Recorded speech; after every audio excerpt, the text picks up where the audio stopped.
It was upon a bitterly cold November evening that I found myself once more in the familiar rooms of 221B Baker Street, watching the flickering firelight cast elongated shadows upon the walls. The streets below were shrouded in a thick yellow fog, curling against the gas lamps like some creeping spectre of the city itself. The hour was late, yet Holmes remained as wakeful as ever, his keen eyes fixed upon a small chemical experiment at the far end of the sitting room. For my own part, I had settled into an armchair, a book upon my lap, and a pipe between my fingers, though I found my mind wandering from the printed words before me. My companion's silence was rarely an indication of idleness. Rather, it was the stillness before the storm, before some revelation of the mind would burst forth, as inevitable as the tide. I had just begun to wonder aloud whether we were to endure another uneventful evening, when Holmes, without lifting his gaze from the experiment, remarked, "We shall have a visitor presently, Watson." I started. A visitor? At this hour? Holmes gave a faint smile. "Unless I am very much mistaken, we are about to receive a lady in considerable distress." I turned toward him in surprise, but before I could voice my question, a sharp rap at the door echoed through the flat. Holmes set down his vial with the air of a man entirely unsurprised, steepling his fingers as Mrs. Hudson's voice drifted up from the stairwell. "There is a lady here to see you, Mr. Holmes. She says it is a matter of great urgency." Holmes glanced at me, his grey eyes alight with interest.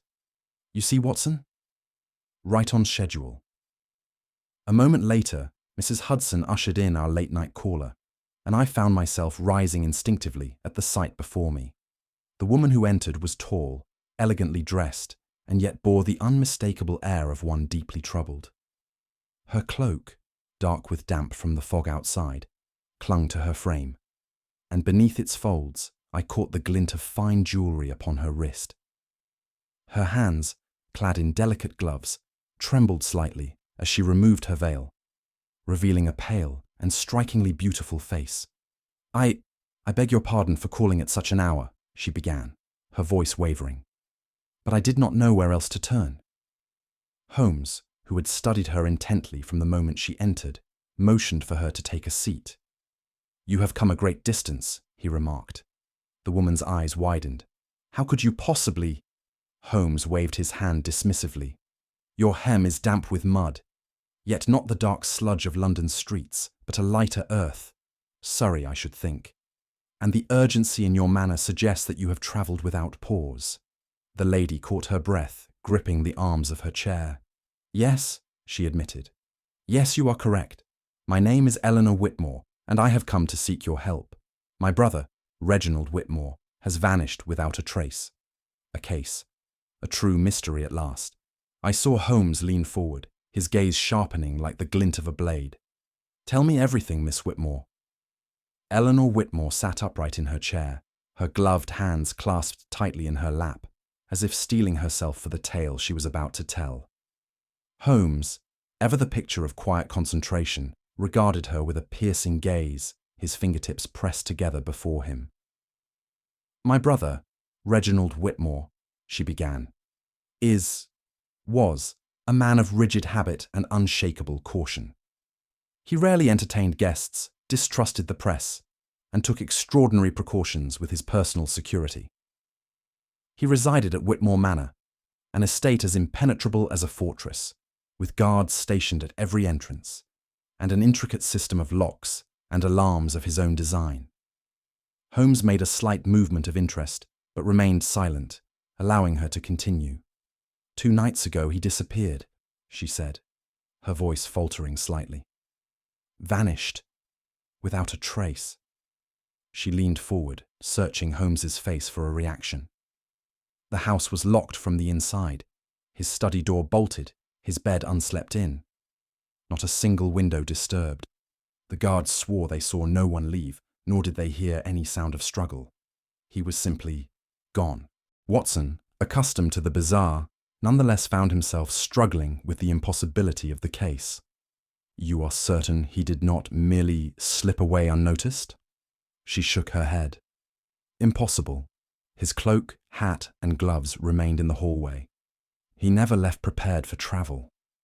Holmes tapped a finger against his knee. No signs of forced entry.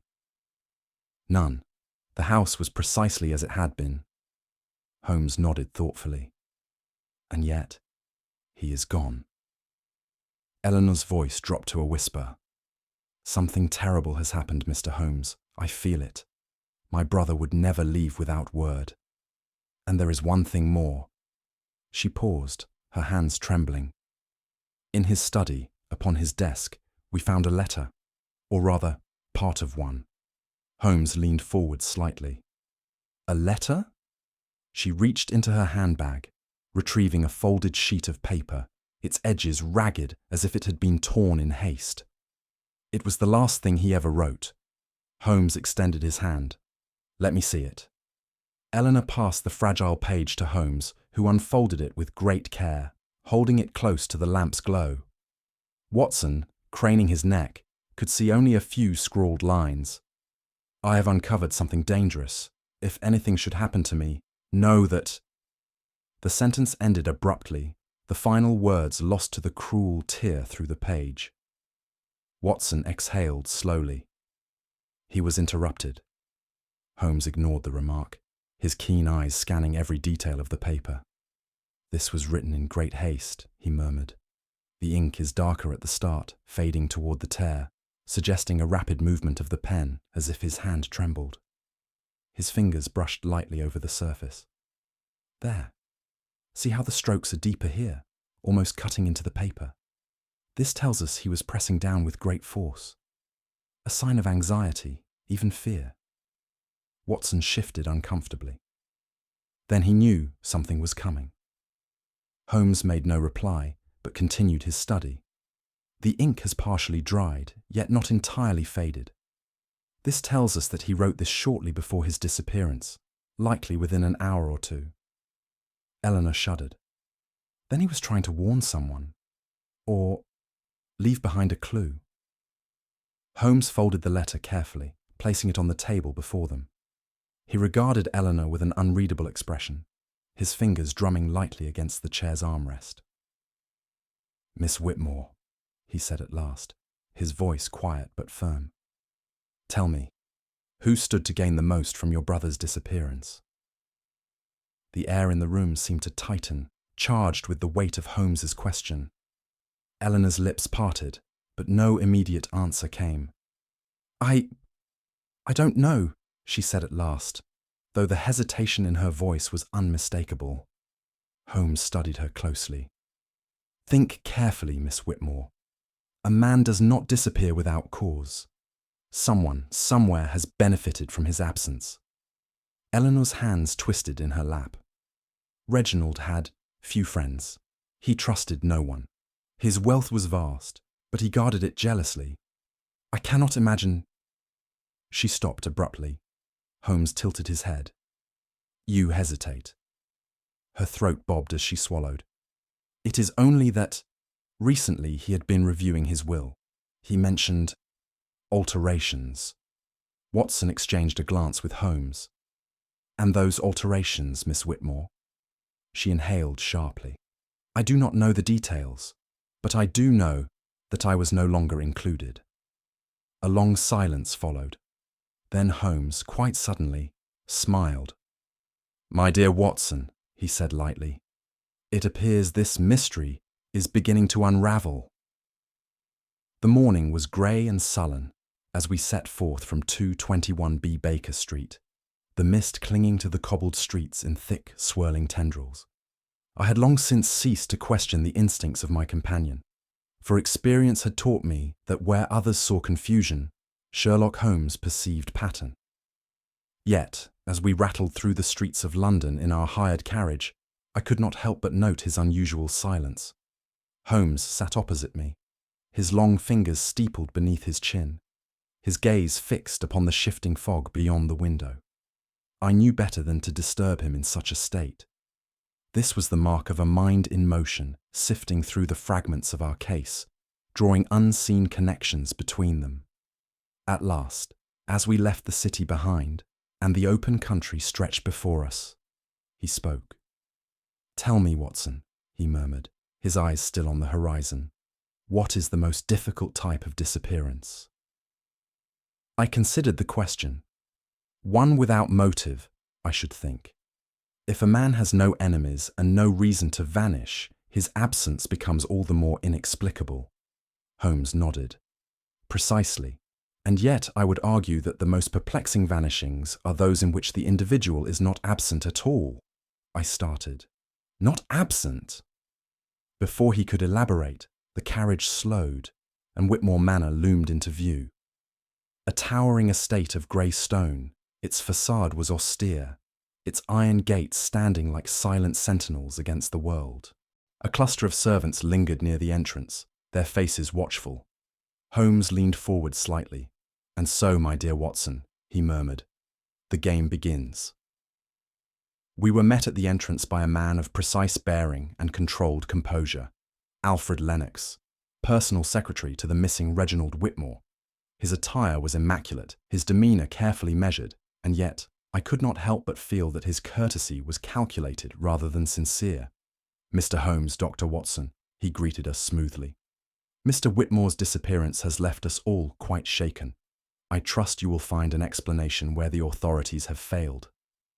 Holmes, without acknowledging the remark, stepped past him into the grand hall. "You were among the last to see Mr. Whitmore before he vanished?" Lennox hesitated imperceptibly. "I was." Holmes's gaze flickered toward him. "And yet you observed nothing unusual?" "Nothing whatsoever." I turned at the sound of hurried footsteps, and a second figure entered, a man of heavier build, his expression drawn with concern. Bernard Clayworth, Whitmore's financial manager, looked far less composed than his counterpart. His eyes darted between us, and he wrung his hands as he spoke. "It's unthinkable," he muttered. "The man vanished from within a locked house, without a word or a trace. The whole business is unnatural." Holmes regarded him keenly. "You believe something sinister has occurred?" Clayworth hesitated. I don't know what to believe." Holmes nodded, his expression unreadable. "Interesting." He turned abruptly to Lennox. "Tell me, Mr. Lennox, did Mr. Whitmore express any concerns for his safety in the days before his disappearance?" Lennox's answer came too quickly. "None whatsoever." Holmes smiled faintly, though there was no mirth in it. "Then I suppose we must trust to the evidence." His gaze lingered on Lennox for half a second longer than necessary, and I knew, beyond doubt, that Holmes had already begun to unravel the first threads of the mystery. Holmes stepped into Reginald Whitmore's study with the air of a man entering a puzzle rather than a room. I followed close behind, casting my gaze about the space where it seemed an impossibility had occurred. The chamber was precisely as Eleanor Whitmore had described, undisturbed yet vacant of its occupant. The heavy curtains had been drawn back, allowing the weak daylight to spill across an imposing oak desk at the centre. A thin film of dust rested upon the bookshelves, undisturbed by hurried movement, and yet the master of the house had vanished. Holmes's keen eyes swept the room, absorbing details with astonishing rapidity. He moved with purpose, his fingers trailing over the desk's polished surface, before pausing near an incomplete letter, its torn edge jagged and unceremonious. He lifted it carefully, tilting the page toward the light. "I have uncovered something dangerous. If anything should happen to me, know that—" The sentence hung in the air like an accusation, its missing conclusion more telling than any words could have been. "He was interrupted," I murmured, voicing the obvious. Holmes did not reply. His fingertips traced the inked letters with idle precision, his expression betraying neither surprise nor satisfaction. "The strokes are uneven," he remarked at last. "See how the pressure fluctuates, firm at the start, erratic toward the tear. This suggests a hand trembling with urgency. He wrote this under great duress, Watson." My gaze drifted toward the locked study door, its iron bolt still drawn from within. Yet the room was sealed. No one could have interrupted him, Holmes made a non-committal sound before turning his attention to the safe in the corner. Its heavy steel door remained firmly shut, yet his fingers ghosted over the combination dial, pausing at faint scratches near the numbers. "Recent tampering," he murmured. "Someone attempted to open this, whether successfully or not." I leaned forward. "You believe the contents were taken?" Holmes did not answer, but instead straightened, his gaze now upon the fireplace. Though no fire had burned for some time, an unmistakable scent of charred paper lingered in the air. He crouched beside the grate, sifting through the ash with methodical care. "Odd," he mused. "Burnt paper leaves remnants, Watson. Flakes, half-blackened scraps, and yet here we have only the scent." My mind reeled at the implications. Then something was burned elsewhere, and the scent lingers. Perhaps. Holmes rose, brushing dust from his hands. He turned back toward the desk, surveying the room as if seeing beyond the physical. "The answer is here, Watson," he said quietly, "if one only knows where to look." Holmes moved from the study with a thoughtful air, his gaze flitting from detail to detail, as though he were assembling a great unseen puzzle. I followed him into the grand hallway, where the polished floor gleamed under the dim light of the chandeliers above. It was here that Whitmore's coat and hat remained undisturbed, neatly arranged upon the stand beside the door. "A curious thing, Watson," Holmes murmured, his fingers brushing the heavy fabric of the coat. "Tell me, what do you see?" I regarded the garments. They are precisely as one would expect. A gentleman's overcoat, unworn. And yet, if Whitmore had left the house of his own volition, surely he would have taken them. Holmes nodded. "Precisely. A man of Whitmore's temperament, fastidious to the point of obsession, would not have ventured beyond his threshold without them. And yet, they remain untouched." A prickle of unease crept along my spine. "Then he never left the house." "Or, if he did," Holmes countered, "he was compelled to do so against his will." A movement at the far end of the hall caught my eye. A servant passing swiftly through a side corridor, his steps brisk but his gaze lowered. There was an air of nervous energy about the household, an unspoken tension lingering just beneath the surface. Holmes, ever attuned to such nuances, turned suddenly and strode toward the adjoining chamber, where a large mastiff lay curled near the hearth, its great head resting upon its paws. I halted in surprise. "The Whitmore hound?" Holmes crouched beside the beast, running a practiced hand along its flanks before addressing the maid who stood nearby, wringing her hands. "Your master's dog? Was he at his post that night?" The woman nodded quickly. "Yes, sir. He always sleeps near the main entrance." "And yet," Holmes continued, "he gave no alarm?" The maid hesitated. "No, sir. Not a sound." I frowned. "That is peculiar indeed. A dog of such a breed. Surely he would have barked at an intruder." "Unless," Holmes murmured, "there was no intruder." The words hung in the air between us, heavy with implication. Holmes rose smoothly to his feet, brushing dust from his knees. "There is something quite unnatural about a dog that fails to sound the alarm, Watson. Either he was silenced, or the presence he sensed was one he trusted." I exchanged a glance with Holmes, the same thought occurring to us both. "Then the culprit," I said slowly, "must have been someone Whitmore knew."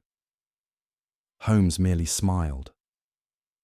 Holmes stood in the dim light of the hall, his keen gaze drifting over the assembled clues, the untouched coat, the silent dog, the sealed study, the half-written letter of warning. I had seen this expression upon his face before, the quiet certainty of a man who has already glimpsed the answer, though he had yet to fully articulate it. "Well, Holmes?" I prompted. His lips curved into the faintest smile. "Tell me, Watson, what is the essence of a disappearance?" I hesitated. A man vanishes, he is taken, or he flees. Holmes nodded. And yet, what if the conditions surrounding his vanishing are themselves an illusion? A chill ran through me. "You mean, he never vanished at all?" Holmes gave a quiet chuckle. Let us consider the facts. Whitmore's study was locked from within. No signs of struggle, no forced entry, and yet he was gone. His dog, a natural sentinel, gave no alarm. And most telling of all, his coat and hat remained precisely where they were left. I shook my head. Then what are you suggesting? Holmes clasped his hands behind his back and turned toward me with an air of complete satisfaction. My dear Watson, he said smoothly, this is not a disappearance. It is something far more interesting. And with that, he strode off toward the great staircase, leaving me to stare after him, thoroughly perplexed but wholly intrigued. Holmes stood by the window, gazing out at the frost-covered grounds of Whitmore Manor, his expression as unreadable as ever. The morning light, cold and pale, filtered through the high windows of the drawing room where we had taken our seats. The house was unnervingly quiet, save for the occasional murmur of servants passing in the hall. I expect we shall hear from the abductors soon, I remarked, folding my arms. With a fortune like Whitmore's, a ransom demand is inevitable. Holmes gave a small, almost imperceptible shake of his head. You assume too much, Watson. A kidnapping implies a motive, financial gain, coercion, revenge, and yet we have heard nothing. The note may yet come. Holmes turned from the window, his eyes sharp. Consider the silence, my dear fellow. A man of Whitmore's standing vanishes, yet no word follows. No ransom, no demands, no threats. What does that tell you? I frowned. That the culprit is biding his time. Or that there is no culprit, Holmes countered. Not in the way you imagine.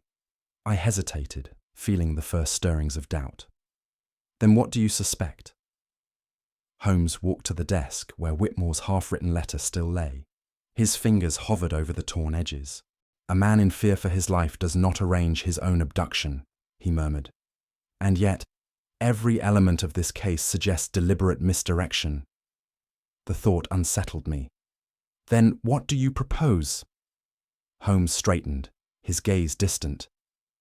That this is not a mere crime of ransom, Watson. It is something deeper, more insidious.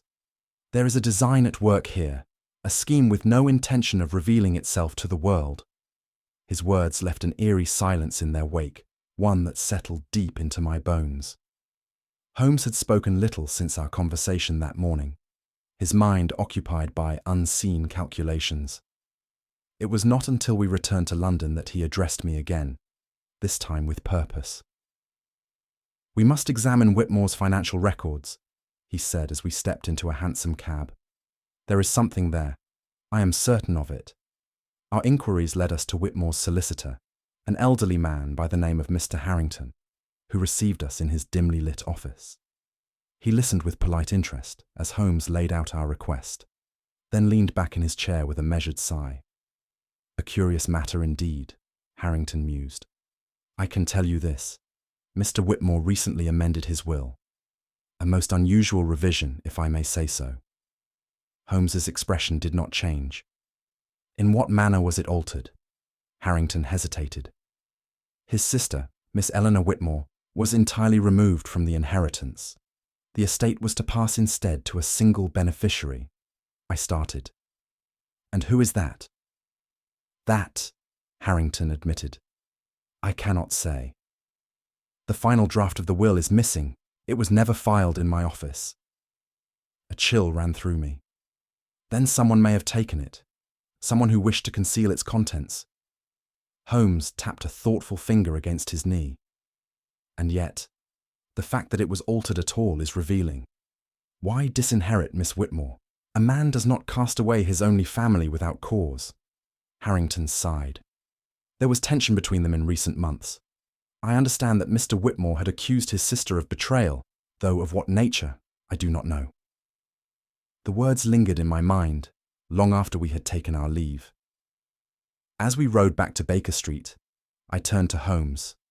Family disputes often lead to tragedy, I observed. Holmes regarded me with an unreadable gaze. Indeed, Watson, and I fear this one is far from over. Holmes had been uncommonly silent as he moved about Whitmore's study, his hands trailing along the edges of bookshelves and desk drawers, his gaze drifting over the intricate woodwork with the precision of a man deciphering a hidden code. I watched him work, my mind still preoccupied with the disturbing implications of Whitmore's vanished will. "There is something missing," he murmured at last. I glanced around. Several things, I should say. A man, a will, and, no doubt, a fortune. Holmes made a small sound of amusement before tapping twice against the side of an ornate bookcase. "And perhaps one thing more." To my astonishment, the panel shifted ever so slightly under the pressure of his hand. With an effortless grace, he pressed upon a nearly invisible indentation in the woodwork, and a section of the bookcase swung inward, revealing a hidden compartment embedded within the wall. A vault. We leaned forward in unison, yet the sight that greeted us was as perplexing as it was unexpected. The compartment was entirely empty. I turned to Holmes. "A robbery, then?" He shook his head. "That would imply force, Watson, and there is none to be found. The mechanism was triggered precisely as it was meant to be. No tampering, no scratches, no hurried removal of valuables. No, this vault was emptied by someone who knew exactly what they were doing." I felt a growing unease. Then Whitmore himself? Holmes stepped back from the hidden compartment, his fingers resting upon his chin in contemplation. "If we assume that he emptied it himself," he said slowly, "then we must ask, why? And more importantly, where did he take the contents?" A chill passed through me. What if he never meant to take them at all? Holmes turned, studying me with sharp interest. "Explain." "If Whitmore was in danger, he may have trusted someone else to secure them," I suggested. "Someone he believed to be an ally." Holmes exhaled softly. An ally, or a betrayer. He pressed his palm against the frame of the vault once more, his fingers brushing over the fine dust that had gathered along the edges. "Something of great importance was stored here," he murmured, "and someone made sure it was gone before we could find it." There was a brief pause before he straightened, turning toward the desk. "Come, Watson, we have another mystery to untangle." Holmes seated himself at Whitmore's desk, his keen eyes scanning the surface with the meticulous care of a man searching for the faintest whisper of a clue. I observed in silence as he ran his fingertips lightly over the polished wood, pausing only when they met an imperceptible layer of residue near the inkwell. His lips curved ever so slightly. Curious. I leaned forward. "What is it?" Holmes withdrew a small vial from his coat pocket, extracting a pinch of the residue with the tip of his finger. He examined it closely, rubbing it between thumb and forefinger, before holding it up to the light. "A rare chemical compound," he murmured. "One used in the preservation of aged parchment." I blinked. "You mean—" "Forgery, Watson." He dusted his fingers off with deliberate care.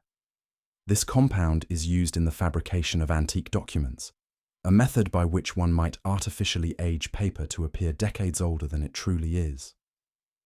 A dreadful thought struck me. Then Whitmore. Was he forging something? Holmes tapped a finger against the desk. Or perhaps, he countered, someone else was forging something in his name. The implication sent a chill through me. The missing will. Holmes gave no immediate answer, his gaze lingering on the faint traces of residue upon the desk. "It is a possibility we must consider." He rose suddenly, pocketing his vial. "Watson, I believe it is time we paid another visit to Miss Eleanor Whitmore." Holmes and I had just concluded our examination of Whitmore's study when a hesitant cough at the doorway drew our attention. A young footman, his cap twisted nervously in his hands, stood there, his gaze flickering between Holmes and myself. I don't mean to speak out of turn, sir," he stammered, "but I thought you ought to know." Holmes motioned for him to continue. The boy swallowed. "It's just, well, I saw Mr. Whitmore, sir, the night after he vanished." I sat up sharply. "You saw him?" "Yes, sir, clear as I see you now." Holmes, who had remained perfectly still, tilted his head. "And yet you did not report this to the authorities." The footman shuffled uncomfortably. Well, I thought I must have imagined it, sir.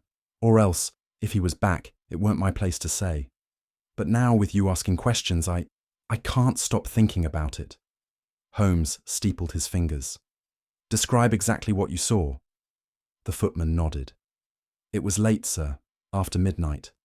I was crossing the back corridor near the library when I saw him, Mr. Whitmore, walking past the open doorway."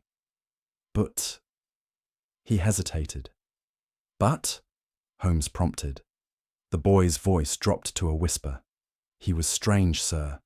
He walked right past me, but he didn't look at me nor answer when I spoke. I said, 'Good evening, sir,' but he acted as though I weren't even there. He just kept walking."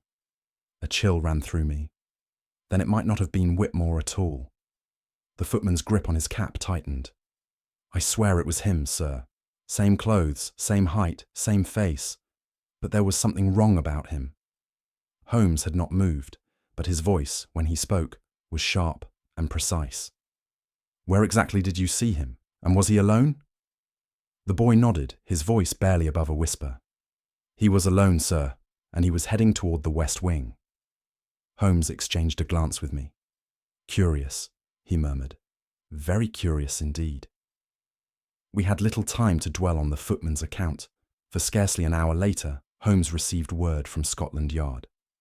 A message, hastily scrawled, was delivered by an officer who looked as though he had been roused from sleep and sent on urgent business. Bernard Clayworth had been caught destroying documents. Holmes read the note twice, his face betraying no emotion, before rising from his chair. "Come, Watson. It appears our financial manager has been industrious." At the Whitmore estate offices, we found Inspector Lestrade overseeing a scene of quiet chaos. Clayworth stood near a fireplace, his hands still smudged with soot, while two officers gathered the half-charred remnants of what had once been financial records. "Routine paperwork, I tell you," Clayworth protested as we entered. "There's nothing untoward about it." Lestrade snorted. "Routine, is it? Funny how routine always seems to involve an open flame and a guilty conscience." Holmes approached the pile of partially burned papers, lifting a fragment delicately between two fingers. The ink had been smudged by the fire, but a few words were still legible. Estate transfer, beneficiary, and liquidation. "Fascinating," Holmes murmured. "Tell me, Mr. Clayworth, were you instructed to dispose of these?" Clayworth's eyes darted about. I was merely clearing outdated records." "Outdated?" Holmes mused. "Then you would have no objection if we examined them in full." The man hesitated, his fingers twitching at his sides. Holmes studied him a moment longer before turning away abruptly. "No, I believe we are wasting time here. It is not Clayworth who interests me." I frowned. "Then who?" Holmes cast a glance toward Alfred Lennox, the personal secretary, who had been standing quietly in the shadows, his arms folded. Unlike Clayworth, who had all the nervous energy of a man caught in the act, Lennox remained perfectly composed. Too composed. "I have found, Watson," Holmes said, his tone light but firm, "that guilt expresses itself in many ways. Some fidget and lie, like our friend Clayworth. Others, however, are far more careful." Lennox did not flinch under Holmes's scrutiny. "I have nothing to hide, Mr. Holmes." Holmes smiled faintly. "Indeed. Then perhaps you would be willing to tell me what truly happened to Reginald Whitmore." For the first time, Lennox hesitated. Holmes had been uncharacteristically silent as the investigation drew to an apparent standstill. We had examined every inch of Whitmore's study, questioned those who might have had motive, and uncovered signs of deception at every turn. And yet the truth still eluded us. I watched as he stood by Whitmore's great mahogany desk, his fingers lightly tracing the edges of the wood. "It is a most curious thing, Watson," he murmured. "A man may vanish, a fortune may disappear, but the truth, it never hides for long." He ran his hands slowly across the desk's surface, his touch light, searching. And then he stopped. His fingers had settled upon an almost imperceptible indentation just beneath the curve of the wood. With the faintest flick of his nail, there was a quiet click, and something small and metallic slid free into his waiting palm. A key. Holmes turned it over, his expression one of quiet satisfaction. "It was here all along, Watson, in plain sight." I leaned in. A key? But to what? Holmes studied it for a long moment before slipping it into his pocket. "That, my dear fellow, is precisely what we must discover." He stepped back from the desk, his sharp gaze sweeping once more over the room. Then, with the faintest smile, he murmured, "Now, the game truly begins." Holmes had been pacing for the better part of an hour when he stopped abruptly and turned to me. "Watson, how does one catch a man who does not wish to be found?" I set down my pen. "By forcing him to reveal himself." Holmes gave a slight nod. "Precisely. We shall provide our elusive Mr. Whitmore, or whoever is behind this elaborate charade, a reason to emerge from the shadows." I watched as he retrieved a fresh sheet of paper and began to compose a brief but enticing piece of fiction. In a few succinct lines, he announced that the authorities had uncovered a secret message left behind by Reginald Whitmore, containing a vital clue about his disappearance. He sealed the page and handed it to me. "See that this reaches the press at once," he instructed. I hesitated. "But there is no message." Holmes smiled. "And yet, my dear Watson, by tomorrow morning, there will be a great many people who believe there is." With the speed of modern communication, it was not long before news of the discovery had spread across London. By evening, whispers of the alleged letter had reached Whitmore Manor, and we observed a subtle but telling shift in the household. Certain individuals who had remained composed now seemed uneasy. Conversations between servants ceased the moment we passed, and I detected a sudden urgency among Whitmore's closest associates. Holmes, ever the patient hunter, merely sat back and observed. "Now," he murmured, eyes gleaming with quiet satisfaction, "we wait for the spider to step into the web." It was well past midnight when Holmes and I positioned ourselves within the study of Whitmore Manor, concealed in the shadows. The fabricated story had done its work. Now, it was only a matter of time. The house had fallen into uneasy silence, broken only by the occasional creak of settling wood and the distant hoot of an owl beyond the windows. The hour dragged on, and with it came a strange, suffocating tension. Watson, gripped by uncertainty, leaned toward Holmes and whispered, "What if no one comes?" Holmes merely smiled in the darkness. "Then we shall know our quarry is more cautious than I anticipated." But we would not be left waiting much longer. Some time after 2 o'clock, when even the restless staff had retired, the sound of faint movement reached my ears. A slow, deliberate tread, too careful to belong to a wandering servant, passed through the corridor beyond the door. Holmes, alert in an instant, placed a steadying hand on my arm. Then, without a sound, the panel behind the bookshelf slid open, revealing a hidden passageway. A cloaked figure emerged, moving swiftly but without hesitation. It was clear they knew precisely where they were going. Their gloved hand reached toward the desk, the very place where the supposed letter had been found. I barely dared to breathe. The trap had been set, and now at last our prey had arrived. The cloaked figure moved with careful precision, stepping toward Whitmore's desk as if wary of every shadow. The silence in the study was absolute, save for the faint rustle of fabric as the intruder's gloved hand reached for the false bottom compartment beneath the desk's surface. Holmes, beside me in the darkness, remained motionless. I felt the tension coil in my chest, my pulse quickening as I watched the scene unfold. The trap had been laid, and now our quarry had taken the bait. With a practiced touch, the figure slid open the hidden compartment, revealing a single folded note resting inside. The intruder snatched it up without hesitation, holding it to the dim light of the study's lamp, as if verifying its authenticity. Holmes allowed him a moment of false security, letting the figure believe if only for an instant, that he had retrieved the crucial evidence he sought. Then, in a voice as calm as it was certain, Holmes stepped forward. "That," he announced, "is a letter I wrote myself." "But you knew that, didn't you, Mr. Whitmore?" The reaction was immediate. The cloaked figure stiffened, the note trembling slightly in his grasp. Slowly he turned to face us, though his hood still concealed his features. I started forward in shock, my mind reeling. Mr. Whitmore. It was impossible. Whitmore was missing, gone without a trace for days. And yet, as the figure took a step backward, I could see the telltale stiffness of a man caught at the precise moment his deception unravels. Holmes took another step closer, his voice unwavering. "You have been very careful," he said, "but you made one crucial error. And now, the game is over." The cloaked figure made a sudden movement, as if considering flight, but Holmes was faster.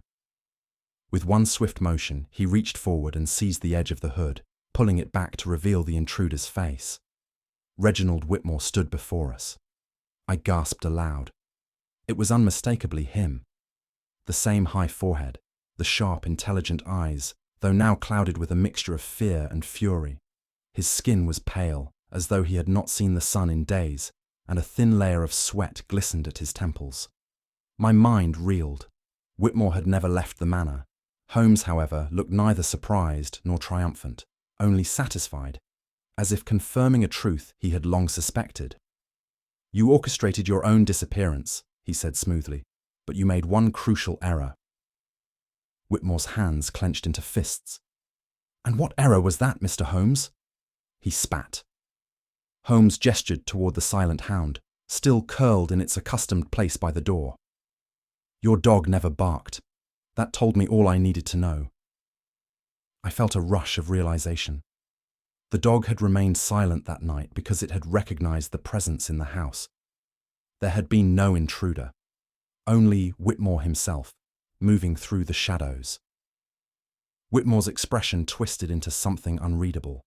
Then, with a sudden, desperate movement, he lunged toward the passageway behind the bookshelf, seeking escape. But Holmes had anticipated the attempt.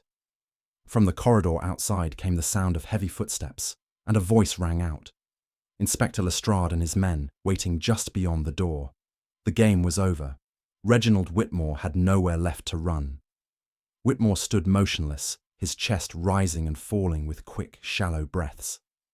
His eyes darted toward the door, where Lestrade and his men blocked any hope of escape. Holmes, however, had not yet finished. Without a word, he strode toward the grand fireplace, his gaze scanning the soot-darkened bricks. He placed a hand upon one of the carved mantels, his fingers pressing with deliberate force. There was a soft, mechanical click. A concealed panel, near the hearth's edge, slid open, revealing a hollow compartment within the stonework. And there, neatly stacked, untouched by flame, lay a collection of documents and small, leather-bound ledgers. I stepped forward in astonishment. The missing vault contents. Holmes withdrew a single sheet from the pile, unfolding it carefully. "And more to the point," he said, his voice calm but firm, "the missing will." A murmur passed through the room.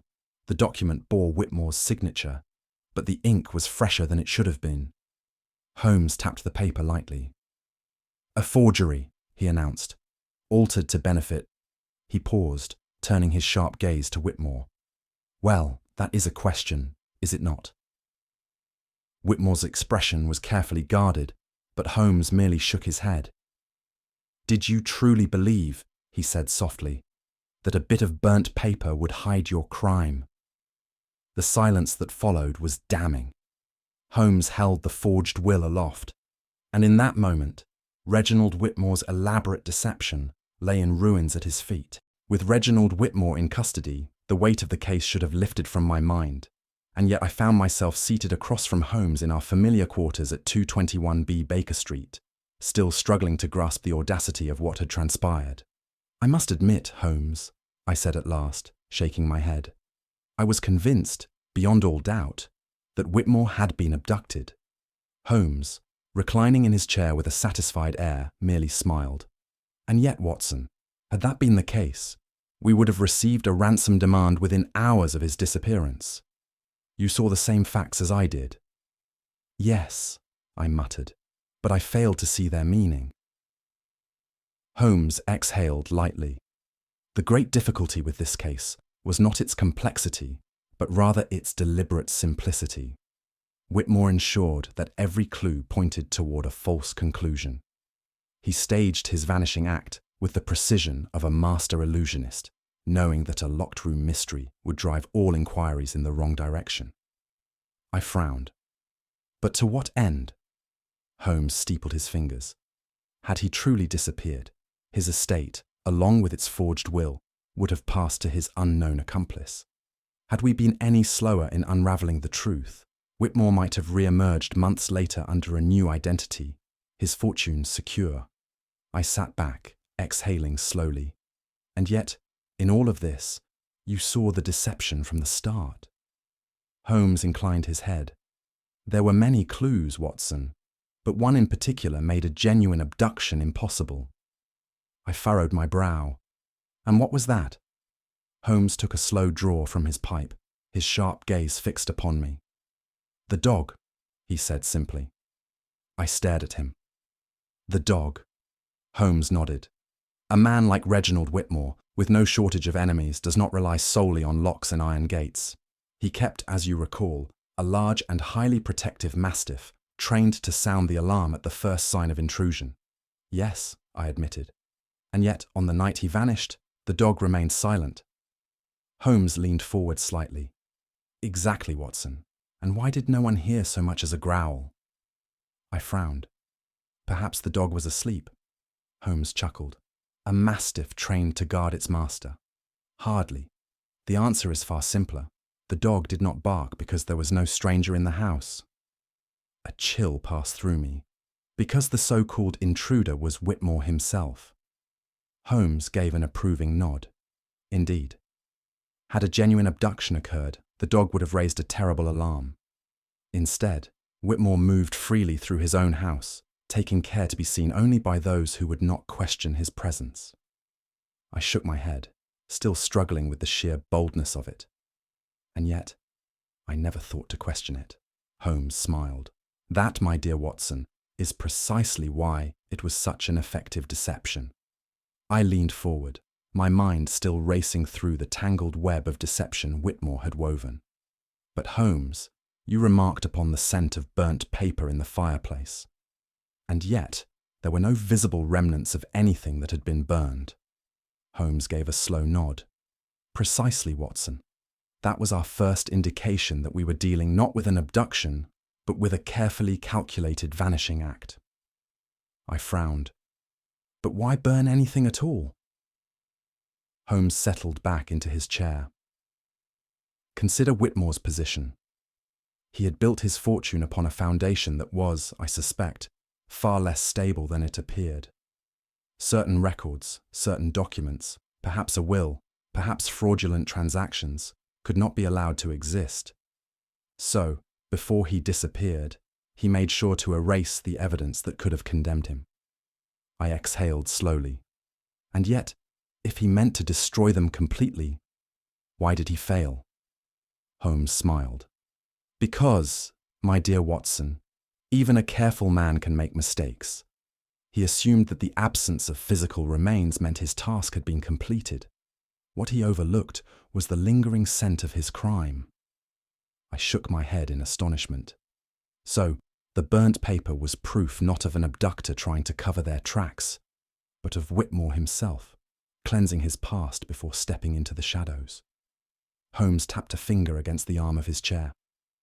Quite so.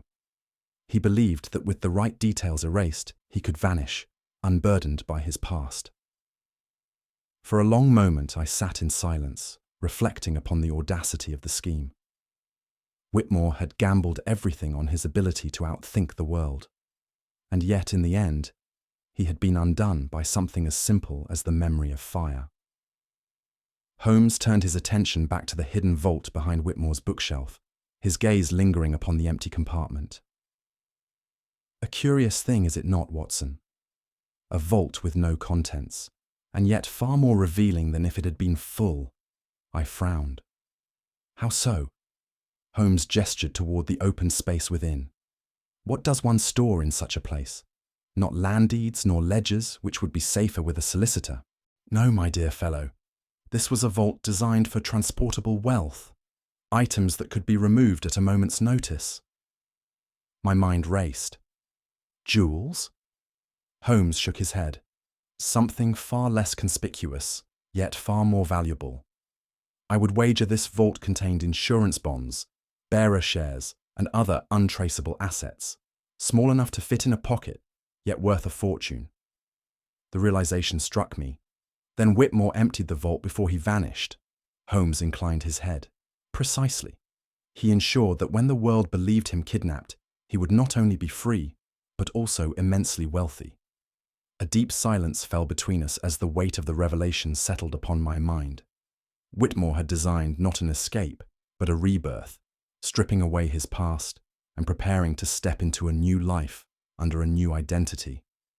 But, I murmured at last, he miscalculated. Holmes exhaled lightly. Indeed, he forgot one simple truth. I looked at him expectantly. No man can truly disappear, Watson, not when the past still has a hold on him. As I sat in my armchair at 221B Baker Street, my thoughts returned to the servant's account, the strange sighting of Whitmore the night after his supposed disappearance. At the time, it had seemed an absurdity. How could a man who had vanished walk openly through his own home? And yet, I now understood the truth. Holmes, seated across from me, watched my expression with amusement. I see you are beginning to piece it together, Watson. I shook my head. It is astonishing. That boy truly saw Whitmore that night. Indeed, Holmes replied. The servant's error was not in what he saw, but in what he assumed. He believed Whitmore had returned, but in truth, the man had never left. The revelation still sent a chill through me. Then how did he remain hidden? Holmes steepled his fingers. Passageways, Watson, hidden corridors within the manor. I sat forward. But why would such things exist? Holmes gave a small shrug. Many grand estates have them, once used by servants or for discreet movements of valuables. Whitmore, however, used them for an entirely different purpose. I could picture it now. Whitmore slipping through secret passageways, emerging only when the house was still, moving like a phantom through his own home. He was never truly missing, Holmes concluded. He was simply waiting for the world to believe he was. For a long moment, I said nothing. The sheer boldness of Whitmore's scheme, the layers of deception, it was unlike anything I had ever encountered. And yet, as with all such illusions, it had taken only one keen mind to pierce the veil. By the following evening, Scotland Yard had formally charged Reginald Whitmore with fraud, deception, and obstruction of justice. I was present as he was led from Whitmore Manor, his once imposing figure now weighed down by the enormity of his failure. Eleanor Whitmore stood nearby, watching the proceedings in silence. When at last I approached her, she turned to me with an expression I could not quite place. I suppose I should feel something more, she murmured. Anger, perhaps, or grief. She exhaled, shaking her head. But all I feel is relief. Holmes, who had remained apart from the scene, stepped forward. Closure is a rare thing in such matters, Miss Whitmore. You are fortunate to have it. She gave a weak smile. And what of my brother? Holmes regarded her for a long moment before answering. A man may attempt to outwit the world, but he can never outrun the truth. That, Miss Whitmore, is his fate to bear.